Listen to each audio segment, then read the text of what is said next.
Hello बच्चों, let's read the question. Question says during transport of CO2 blood does not become acidic due to. पहला है neutralization of H2CO3 by Na2CO3, दूसरा है absorption by leucocyte and तीसरा blood buffers and last है non accumulation. तो पहले इस question का क्या देख लेते हैं, की कॉन्सेप्ट. तो की कॉन्सेप्ट में यहाँ पर क्वेश्चन में क्या देखेंगे, हम देखेंगे ब्लड बफर सिस्टम. तो हम कह सकते हैं कि अगर समझें इसको ब्लड बफर सिस्टम क्या होता है, तो हम बोल सकते हैं कि ये ब्लड बफर सिस्टम या बफर सिस्टम ऐसा कह सकते हो, सिस्टम या ऐसा सोल्यूशन होता है जो उस पर्टिकुलर सोल्यूशन में पीएच चेंज को रेजिस्ट करता है, यानी पीएच चेंज को नहीं होने देता है. इसी को बोलते हैं ब्लड बफर या बफर सिस्टम बोल सकते हैं इसको. मतलब पीएच चेंज को क्या करता है, पूरी तरह रेजिस्ट करता है. तो इसको समझते हैं. जैसे मान लेते हैं यहाँ पर बॉडी में क्या है, जैसे कि टिश्यू मान लेते हैं. तो टिश्यू में लगातार क्या होता है, टिश्यू में लगातार CO2 निकल रहा होता है. तो ये CO2 एसिडिक इन नेचर होता है. मतलब इस हिसाब से जो टिश्यू है या टिश्यू से जो ब्लड में जाता है CO2, यहाँ पर एसिडिटी बढ़ जानी चाहिए.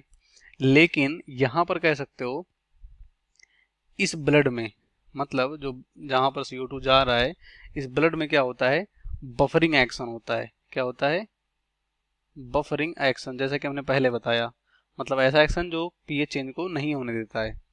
तो इस बफरिंग की वजह से CO2 अधिक कंसंट्रेशन में होने के कारण भी यहाँ पर जो हमारा ब्लड है वो एसिडिक नहीं हो पाता है. अब वो कौन से होते हैं, यहाँ पर देखो, जो बॉडी में मेन बफर प्रेजेंट होता है वो क्या है, यहाँ पर बाइकार्बोनेट.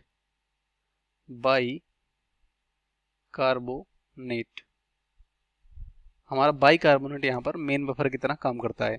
अब ये जो मेन यहाँ पर कह सकते हो बाइकार्बोनेट है, वो कह सकते हो यहाँ पर बाइकार्बोनेट एग्जिस्ट, यहाँ पर bicarbonate exist in equilibrium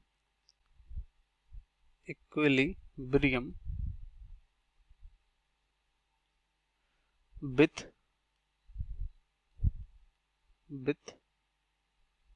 carbonic acid.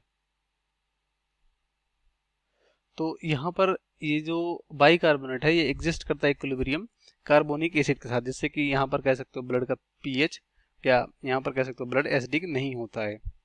क्योंकि यहाँ पर जैसे भी कह सकते हो ये कन्वर्ट होता रहता है कार्बन डाइऑक्साइड एवं वाटर में. तो कैसे समझते हैं, जैसे देखो यहाँ पर जैसे CO2 ब्लड में गया, ये वाटर के साथ रिएक्ट करेगा. तो ये रिएक्ट करेगा तो यहाँ से ये क्या बन सकता है, बाइकार्बोनेट H2CO3 माइनस. और यहाँ पर ये रिवर्सिबल मैनर में ये बाइकार्बोनेट फिर से टूट के वाटर और CO2 बन सकता है. फिर ये कह सकते हो यहाँ पर रिवर्सिबल मैनर में ये साथ साथ यहाँ पर H प्लस बनता है और पता है क्या बनता है, HCO3 माइनस. तो इस तरह से कह सकते हैं ये बाइकार्बोनेट जो यहाँ पर कार्बोनेट के साथ इक्विलिब्रियम में होता है और ब्लड में जो कह सकते हो बफर की तरह काम करता है, यानी ब्लड के पीएच को चेंज नहीं होने देता है. ये टर्न होता रहता है CO2 और वाटर में. तो इस क्वेश्चन का राइट ऑप्शन क्या होगा हमारा, यहाँ पर neutralisation of H2CO3 and Na2CO3, तो ये गलत होगा. दूसरा एब्जॉर्प्शन ऑफ ल्यूकोसाइट, ये भी गलत होगा. तीसरा ब्लड बफर, तो ब्लड बफर की वजह से ये एसिडिक नहीं हो पाता है. ठीक है, CO2 यहाँ पर ट्रांसपोर्ट होने की वजह से भी.